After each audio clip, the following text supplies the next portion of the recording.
Hello everyone, आज हम पढ़ेंगे इंग्लिश एनसीईआरटी क्लास 7th का first chapter 3 questions. The thought came to a certain king that he would never fail if he knew 3 things. एक बार एक thought आती है एक किंग के मन में कि वो कभी भी फेल नहीं होगा अगर उसे 3 बातें पता होंगी। These 3 things were what is the right time to begin something, मतलब कि किसी भी काम को शुरू करने का सही समय क्या होता है।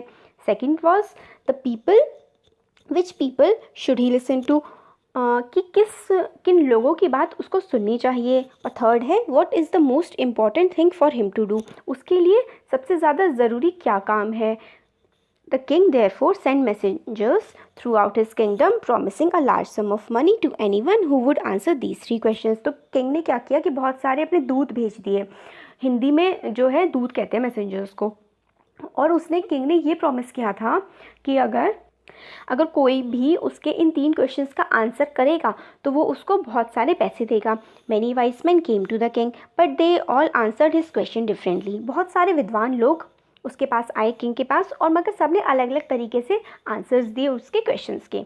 इन reply to the first question some said the king must prepare a time table and then follow it strictly. तो कुछ लोगों ने कहा कि किंग को क्या करना चाहिए, एक टाइम टेबल बना लेना चाहिए और उस टाइम टेबल को बहुत ही अच्छे तरीके से फॉलो करना चाहिए, और सिर्फ यही एक तरीका है जिससे जो किंग है वो हर काम बिल्कुल सही समय पर कर सकता है। कुछ दूसरे लोगों ने कहा कि ये तो पॉसिबल ही नहीं है, पहले से डिसाइड कर लेना सही समय किसी काम को करने के लिए। The king should notice all that was going on, avoid foolish pleasures and always do what ever seemed necessary at that time.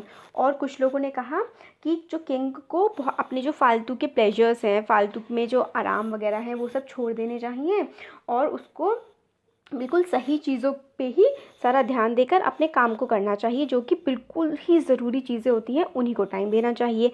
Yet others said that the king needed a council of wise man who would help him act at proper time. कुछ लोगों ने कहा कि जो king है उसको कुछ लोगों की सलाह चाहिए होगी उस टाइम पे, जिस टाइम पे उसको किसी चीज़ की ज़रूरत होगी तो हर समय उसको एक ना एक सलाहकार रखना पड़ेगा इस तरीके से। तो this was because one man would find it impossible to decide correctly without help from others, क्योंकि ऐसा कि हर इंसान के पास हर चीज़ की नॉलेज भी नहीं होती है, वो हर चीज़ का आंसर नहीं कर सकता है। इसीलिए किंग को एक अच्छा कंसल्टेंट चाहिए जो उसको अच्छी सी कंसल्टेशंस दे दे और वो अपना काम सही से कर ले। But then others said that there were some things which could be urgent. फिर मगर इसको काउंटर करने के लिए कि हर समय उसको एक काउंसिल चाहिए, कुछ लोग चाहिए एडवाइस के लिए, इसको अगेंस्ट में जाने के लिए कुछ लोगों ने कहा कि हर समय तो भाई आपके पास काउंसिल रह नहीं सकती, कुछ अर्जेंट मैटर्स भी होते हैं जिनका आपको बिल्कुल तुरंत ही सोल्यूशन चाहिए होता है, तब क्या होगा। तो फिर उसके आगे कुछ लोग बोलते हैं in order to decide the right time for doing something it is necessary to look into the future. तो फिर अब एक और नया सजेशन आता है कि अगर आपको कोई काम करना है और वो बिल्कुल अर्जेंट है, पता करना है कि क्या सही है क्या गलत है, तो आपको पहले से फ्यूचर पता होना चाहिए, आपका भविष्य आपको पता होना चाहिए। और भविष्य कौन बताते हैं, इनके अकॉर्डिंग मजिशियंस बताते हैं। तो किंग को एक मजिशियन यानी कि एक जादूगर के पास जाना चाहिए अपने भविष्य को जानने के लिए और सारे काम सही तरीके से करने के लिए। ये सारी जो एडवाइजेस थी ये थी फर्स्ट क्वेश्चन के लिए। और फर्स्ट क्वेश्चन क्या था, फर्स्ट क्वेश्चन था कि किसी भी काम को करने का सही समय क्या है। अब सेकंड क्वेश्चन है मतलब अगर राजा को सारे काम सही तरीके से करने हैं तो उनको किस किस की बातें सुननी चाहिए, किन लोगों की बात सुननी चाहिए। तो सेकंड क्वेश्चन के जो आंसर आते हैं वो भी काफ़ी ज़्यादा अलग अलग आते हैं। फिर से कुछ लोगों ने कहा कि जो किंग को कुछ काउंसलर्स की ज़रूरत है जो उसकी सारे के सारे एडवाइसेस दें उसे कि वो सही से क्या क्या काम करे और क्या ना करे। कुछ लोगों ने कहा कि उसे पंडित को रखना चाहिए अपने पास, कुछ लोगों ने कहा कि डॉक्टर को रखना चाहिए, और कुछ लोगों ने कहा कि भाई जो सैनिक सिपाही होते हैं उनको रखना चाहिए, क्योंकि अगर कोई लड़ाई का मामला है तो फिर वो सैनिकों के एडवाइस से हल करें। बीमारी का, हेल्थ से रिलेटेड कोई इशू है तो वो डॉक्टर बताएगा। इस तरीके की अलग अलग एडवाइसेस आई सेकेंड के लिए, जो सेकेंड क्वेश्चन था। अब थर्ड क्वेश्चन क्या है, थर्ड क्वेश्चन था, याद करिए क्या था, हाँ थर्ड क्वेश्चन था कि किसी भी काम को करने का सबसे सही समय क्या होगा। नहीं सॉरी, जो थर्ड क्वेश्चन था कि करने के लिए सबसे ज़रूरी काम क्या है, मतलब कोई भी काम हमें करना है तो उसमें सबसे ज़्यादा इम्पॉर्टेंट क्या चीज़ होती है।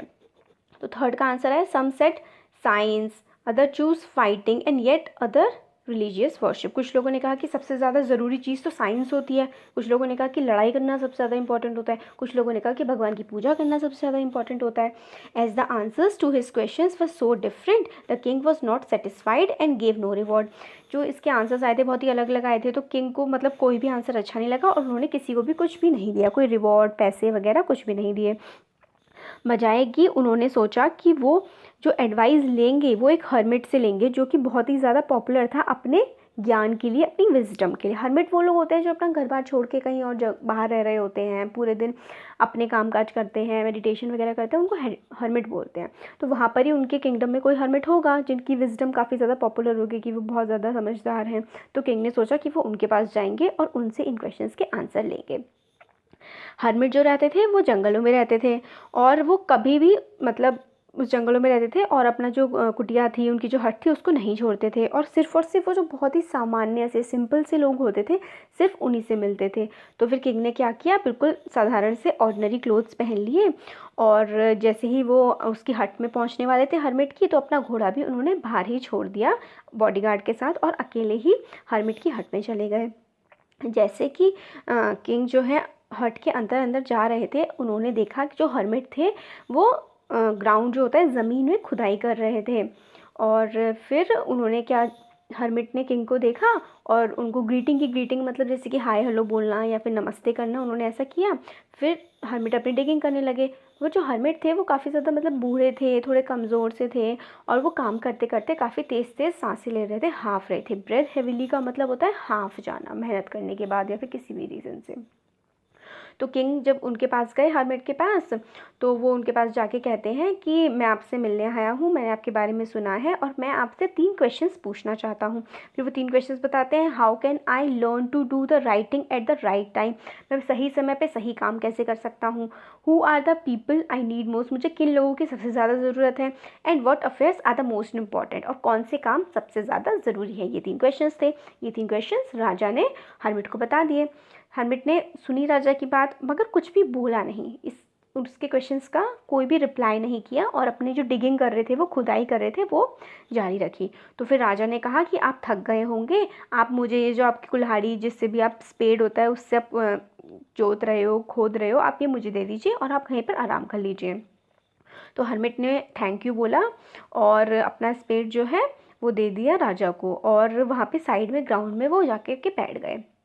फिर किंग ने बहुत देर तक मतलब खुदाई करते रहे। फिर उन्होंने 2 गड्ढे पेड्स मतलब 2 गड्ढे की खुदाई कर दी थी।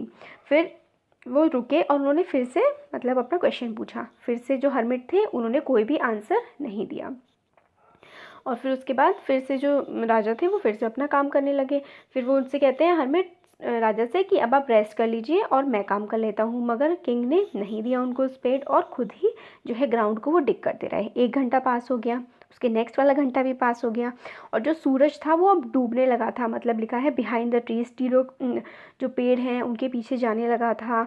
और फिर at the last the king struck the spade in the ground and said, मतलब लास्ट में फिर जब दिन छुपने लगा था तो उन्होंने किंग ने स्पेड को ग्राउंड पे रख दिया। फिर उन्होंने जो वाइस मैन थे, हर्मिट थे, उनसे कहा कि वो मतलब उनसे कुछ आंसर्स सीख करने आए हैं और वो चाहते हैं कि वो आंसर उनको बता दें। और फिर वो कहते हैं कि if you can give no answer tell me so I will return home. फिर वो कहते हैं कि अगर आप मुझे आंसर नहीं देना चाहते हैं तो आप मुझे बता दीजिए, मैं घर वापस चला जाऊँगा। और जैसे ही वो ये सब बात कर रहे थे तभी क्या होता है कि एक कोई आदमी आ जाता है भागता। अब जो है इसका पार्ट 2 स्टार्ट हो गया है। इस जो ये पूरी स्टोरी है इसका पार्ट 2 है। किंग जैसे ही वो भागता हुआ आ रहा होता है, एक मैन किंग क्या होता है उसकी तरफ देखता है कि कोई दाढ़ी वाला कोई आदमी है जो हट की तरफ भागता हुआ आ रहा है और उसने जो अपने हाथ हैं वो अपने पेट से बिल्कुल दबाए हुए हैं, अपना पेट दबाया हुआ है हाथों से और उसके पूरे पेट में से और हाथों पे लगता हुआ खून ही खून लगा हुआ है। और जैसे ही वो वहाँ पे किंग के पास पहुँचा वो बेहोश होके गिर गया। फेंट का मतलब होता है बेहोश हो जाना।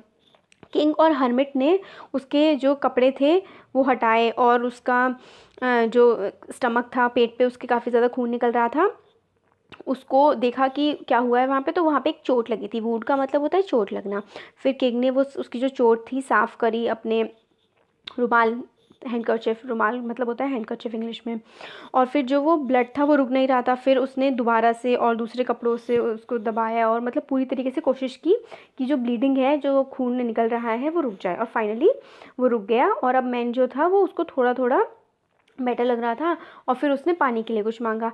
किंग ने उसको ताज़ा पानी दे दिया। और फिर इस टाइम तक तो सन था ना वो पूरा का पूरा छुप चुका था और हवा ठंडी हो गई थी।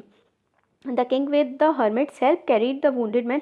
हाँ मतलब जो किंग था वो हर्मिट की हेल्प से जो चोटिल आदमी था, वुंडेड मैन, उसको हट में ले आए और उसको बेड पे लेटा दिया।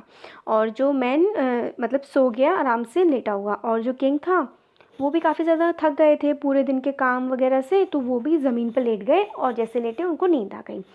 और जब वो उठे कुछ टाइम बाद, उनको मतलब जब सुबह उठे तो उनको कुछ भी याद नहीं रहा। मतलब एकदम से उनको लगा कि ये मैं कहाँ आ गया हूँ कुछ मिनट्स के लिए। फिर थोड़ी देर में मतलब उनको हाँ आया कि हाँ मैं आया था और ऐसा ऐसा उनको ध्यान आ गया। फिर जो बियर्डेड मैन था वो बेड पे लेटा हुआ था जिसको चोट लगी हुई थी, वो एकदम से किंग से कहने लगता है मुझे माफ़ कर दीजिए, मुझे माफ़ कर दीजिए। बहुत ही हल्की सी आवाज़ आती है और किंग की मतलब इसी बात से नींद खुलती है, हल्की सी, कि मतलब कौन बोल रहा है। तो फिर कि वो कहते हैं कि किंग उनसे कि आप किस बात के लिए माफ़ी मांग रहे हैं, मुझे नहीं पता है। तो फिर वो जो वुंडेड मैन होता है वो कहता है कि आपको नहीं पता, आप मुझे नहीं जानते हैं, मगर मैं आपको जानता हूँ और मैं आपका मतलब मैं आपको दुश्मन मानता था और मैंने ये कसम खाई थी कि मैं आपसे बदला लूँगा, क्योंकि आपने मेरा जो भाई है उसको मतलब मरने का आदेश दे दिया था, उसको मारने का डेथ सेंटेंस दे दिया था और हमारी जितनी भी सारी प्रॉपर्टी थी उसको आपने अपने सीज़ कर लिया था, मतलब हमसे वापस ले लिया था। और I know you had gone alone to see that hermit. और फिर मुझे पता लगा था कि आप जो ये हर्मिट को अकेले देखने के लिए यहाँ पे इनसे मिलने के लिए आए हैं, तो फिर मैंने आपको आपके मारने का प्लान बनाया था कि जब आप वापस जाएंगे तब आप अकेले होंगे और तब मैं आपको मार दूंगा।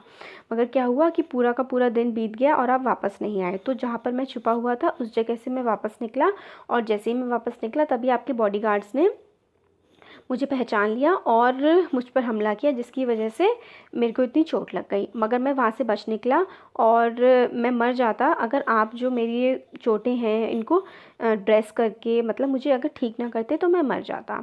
मैं तो आपको मारना चाहता था मगर आपने मेरी ज़िंदगी बचाई। नाउ अगर अब मैं जो ज़िंदा रहूँगा तो मैं आपका फेथफुल सर्वेंट मतलब आपका बिल्कुल सच्चा सेवक बन के रहूँगा और मैं अपने बेटों से भी कहूँगा कि वो भी आपकी इसी प्रकार से सेवा करें। फिर वो उससे किंग से माफ़ी मांगने लगता है। फिर किंग जो होता है उसको मतलब काफ़ी ज़्यादा खुशी होती है कि उसने उसका जो एक दुश्मन था वो अब उसका दोस्त बन गया है और एक उसका एनिमी ख़त्म हो गया है उसकी लाइफ से, अब वो उसका एनिमी नहीं रहा है। तो मतलब और वो उसका फ्रेंड बन गया है। तो इस बात की काफ़ी ज़्यादा उसको खुशी हुई और फिर उसने उसको माफ़ भी कर दिया। और फिर उसने ये भी उससे वादा किया कि वो अपने सर्वेंट्स को भेजेगा और डॉक्टर को भी भेजेगा उसका ख्याल रखने के लिए। और ये भी प्रॉमिस किया कि वो मतलब जो वुंडेड मैन था उसकी प्रॉपर्टी को भी वापस कर देगा किंग। और फिर उसको जब वहाँ पे छोड़ के थोड़ा किंग जो है वो हर्मिट से बात करने के लिए जाता है हट के बाहर। तो before going away he wish once more to get answers to his question. तो जाने से पहले वो एक बार सोचता है कि एक बार फिर से ट्राई कर लिया जाए कि क्या पता जो हर्मिट है उनके मन में आ जाए, मुझे कोई आंसर दे ही दे मेरे क्वेश्चंस का। तो हर्मिट जो थे वो अपनी नीज़ पर झुक करके अपने जो वहाँ पे उन्होंने कल डिगिंग करी थी किंग ने और हर्मिट ने, तो वहाँ पर पे वो बीज बो रहे थे, झुके हुए थे। तो किंग वहाँ पे गए हर्मिट के पास, उन्होंने कहा कि लास्ट टाइम मैं आपसे विनती करता हूँ कि आप जो मेरे क्वेश्चंस हैं उनका आंसर दे दीजिए। तो जो हर्मिट होते हैं वो बोलते हैं कि तुम्हारे पास ऑलरेडी उन क्वेश्चंस का आंसर है जो तुमने मुझसे पूछे थे। उस टाइम पर वो ग्राउंड में अपना काम कर रहे होते हैं, अपने में ही ग्राउंड में काम करते करते ही वो बोलते हैं हर्मिट। तो राजा पूछते हैं कि किस तरह से मतलब मेरे को आंसर्स मिल गए हैं, मुझे तो नहीं आया समझ। तो वो बोलते हैं कि क्या तुम्हें नहीं समझ में आया, क्या तुम्हें नहीं लगता कि if you had not pitied my weakness yesterday and had not dug this bed for me you would have gone away. मतलब अगर तुम्हें ये समझ में नहीं आता कि मैं थक गया हूँ और तुम मेरे पे दया मतलब अपनी सहानुभूति दिखा के तुम मेरे लिए जो ये खुदाई कर नहीं करते तो तुम चले जाते। अगर तुम चले जाते तो ये जो आदमी है ये तुम पर कल अटैक करता, और अगर ये तुम पे अटैक करता तो कुछ भी हो सकता था, मगर तुम यहाँ पे रुके, तुम्हारी इच्छा हुई कि तुम यहाँ पर रुकोगे और तुम्हारी जान बच गई। तो ये सबसे इम्पोर्टेंट टाइम जो था वो टाइम था जब तुम जो बेड को डिग कर रहे थे, मतलब उस टाइम पे जब तुम खुदाई कर रहे थे वही तुम्हारा सबसे ज़्यादा इम्पोर्टेंट टाइम था। और मैं उस समय तुम्हारे लिए सबसे ज़्यादा मोस्ट इम्पॉर्टेंट पर्सन था तुम्हारी लाइफ में उस समय पर पे। और जो सबसे इम्पॉर्टेंट बिजनेस था वो था जो तुम काम कर रहे थे, खुदाई कर रहे थे। Afterwards when the man ran to us the most important time, फिर जब ये वाला टाइम खत्म हो गया, मोस्ट इम्पॉर्टेंट 3 चीज़ों के आंसर यहाँ मिल गए। अब जब मैन भाग कर आया तो सबसे ज़्यादा क्या हुआ, मोस्ट इम्पॉर्टेंट जो चीज़ थी वो क्या थी, मोस्ट इम्पॉर्टेंट टाइम था उस आदमी की जान बचाना। उसकी तुमने केयर की और उसकी ड्रेसिंग की, उसकी वुंड्स की, और तुमने उसको मरने से बचा लिया, और जिसकी वजह से तुमको आज मतलब पीसफुल फील हो रहा है और अच्छा लग रहा है। मोस्ट इम्पॉर्टेंट पर्सन या मैन उस टाइम पर कौन था, वो था वो वुंडेड मैन। और उस टाइम पे मोस्ट इम्पॉर्टेंट काम क्या था, वो काम था उसको मतलब ड्रेस करना उसकी वुंड को और उसको ठीक करना। Remember then there is only one time that is important and that is now. फिर वो कहता है कि याद रखो हमेशा कि सबसे इम्पॉर्टेंट टाइम एक ही होता है और वो होता है अभी का। अभी का जो टाइम है वो सबसे ज़्यादा इम्पॉर्टेंट है, क्योंकि इस टाइम पर तुम्हारे पास पावर होती है कि तुम किसी काम को कर सको, पावर ऑफ एक्शन होता है तुम्हारे पास। The most necessary person is the person you are with that a particular moment. सबसे ज़्यादा ज़रूरी इंसान वो होता है जो तुम्हारे साथ होता है उस पर्टिकुलर टाइम पे। जैसे अभी प्रेजेंट टाइम चल रहा है, आपके साथ जो भी इंसान है वही आपके लिए सबसे ज़्यादा इम्पॉर्टेंट है। जो भी आप काम कर रहे हैं वही काम सबसे ज़्यादा इम्पॉर्टेंट है, क्योंकि किसी को भी नहीं पता कि फ्यूचर में क्या होगा। फ्यूचर में हो सकता है कि हम रहें ही ना, या कुछ भी हो सकता है, फ्यूचर का नहीं पता। इसलिए जो सबसे इम्पॉर्टेंट टाइम है वो अभी का है। Whether we will meet anyone else, मतलब जिससे हम आज मिल रहे हैं हो सकता है फ्यूचर में कभी भी मिले ही ना। Most important business is to do that person good. और सबसे ज़्यादा ज़रूरी जो काम होता है वो ये होता है कि जिस पर्सन के साथ हम हैं उसके साथ हम अच्छे से व्यवहार करें और उसके लिए अच्छा सोचें, अच्छा ही करें, मतलब उसके बारे में कुछ ना कुछ अच्छा करें। ये होता है हमारा सबसे इम्पॉर्टेंट काम, क्योंकि हमें इस दुनिया में भेजा ही इसी पर्पज़ से गया है कि हम इस दुनिया में अच्छाई फैलाएं और सबके लिए अच्छे बने रहें। तो हो गया हमारा चैप्टर कंप्लीट। आपको कैसा लगा कमेंट सेक्शन में कमेंट करके बता सकते हैं, और लाइक कर सकते हैं अच्छा लगा तो, और वीडियो को लाइक करिए और हमारे चैनल को सब्सक्राइब करिए। Thank you so much.